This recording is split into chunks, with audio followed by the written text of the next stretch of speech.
Thank you, Jason. Great job. Very informative. And yeah, as Jason mentioned, I'm just going to quickly cover a little bit more of the benefits of PTC before we get into the Q&A. We did have some questions submitted in SurveyMonkey and throughout the chat, so we're hoping to address some of those here, so please stick around for that.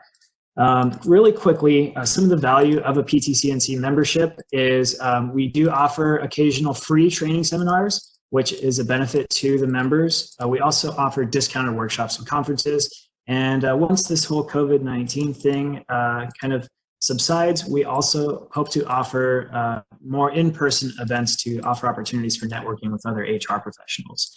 To get the benefits that I mentioned above, such as discounted events, you can sign up in various many ways. One being an organizational membership, which includes 10 members for $150. A regular membership for an HR professional or non-student is $40, and students can sign up for $20. And these are yearly memberships. We are offering some discount codes today that we will plug into the chat, which was just done by Oscar. When you go to the link that is provided here below, which will be displayed in the chat, you can click on that and you can use those discount codes for a discounted membership price. And I just wanted to note that that money that we receive through membership all goes towards the infrastructure of the association and to fund events like these. PTC&C is a nonprofit and is entirely run by volunteer efforts. So for our Q&A format, just to revisit how we're going to address that, due to the volume of people attending the webinar, we will likely not be able to answer every question, though we did receive less than anticipated, so we may be able to. And I'm going to ask panel members select questions from the registration survey and from the meeting chat, and I will call out panel members to answer those questions, and I'm going to revisit the questions submitted in SurveyMonkey. So we can move on with that. A quick introduction of our panel members who will be answering your questions. Who we have is, we have Dr. Jim Higgins. He's a Staff Services Manager 3 at DOJ, supervises the Talent Assessment Development and Business Analytics Unit. He has a master's degree in industrial organizational psychology and a doctorate in educational psychology. And he has over 25 years of professional HR and consulting experience. We also have Leslie Pagankoff, who's been working for the state of California since 2008. She's worked with several state departments, including SPB and Department of Managed Healthcare and the Air Resources Board. She has a BA in psychology from UC David and attended the IO Psychology Master's Program at Sac State. Lastly, we have Christina Morgan, who has 20 years of human resources and most recently as an executive recruitment manager for CalPERS. She has extensive and varied experience in the fields of recruitment, education, test selection, and Christina has a BA in sociology from California State University, Chico. And so I wanted to go over some of the questions that seem the most relevant sorry, looks like we have, if someone could please mute their mic, I'm hearing some feedback. The most relevant that were submitted in SurveyMonkey. I'm going to go ahead and start with question 1 from SurveyMonkey, which is Jim volunteered to answer. And that question is, does the technology hinder or undermine the value of the interview in any way?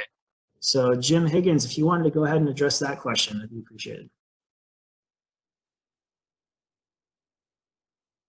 And just be sure to unmute yourself, Jim.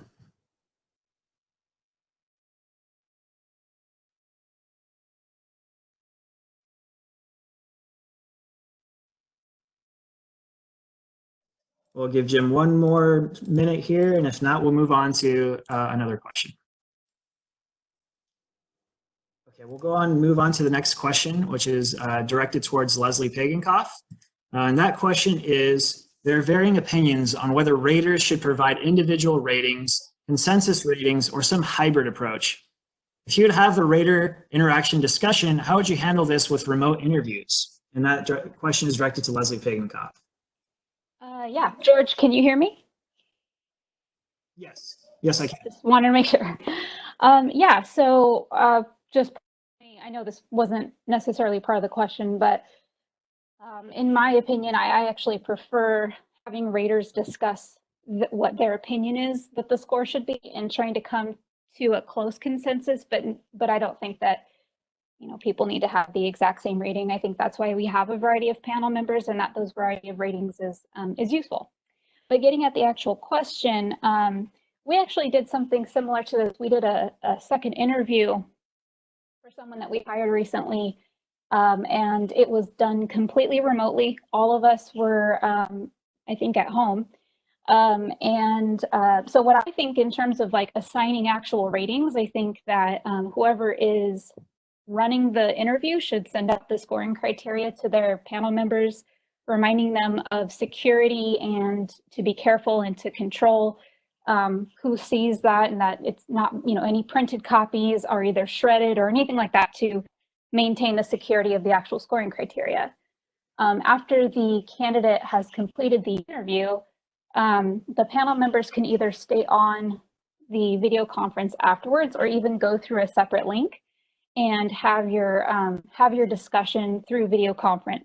In my opinion, it works the same way because you can still communicate with each other and you can still reference the scoring criteria and then document your ratings on your end, which you can then email to whoever is, you know, running the interview so that they have the aggregate scores.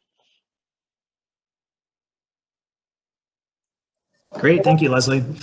And another question from SurveyMonkey that we received is going to be directed towards Christina from CalPERS. And that question is, are there any questions we should ask during the remote interviews that we may not ask otherwise? So Christina, if you could answer that one, please. Hi, this is Christina Morgan. I hope you can all hear me. The short answer to that question is no. We should always maintain the integrity of the interview process. All questions, when you're in the interview, you should have it the same way you would have an in-person interview, whether you have a script, documented questions that you're asking each of the candidates, the same questions, and no illegal questions should be asked. It's, again, you should maintain it the exact same way you would maintain an in-person interview. Thank you. Thank you.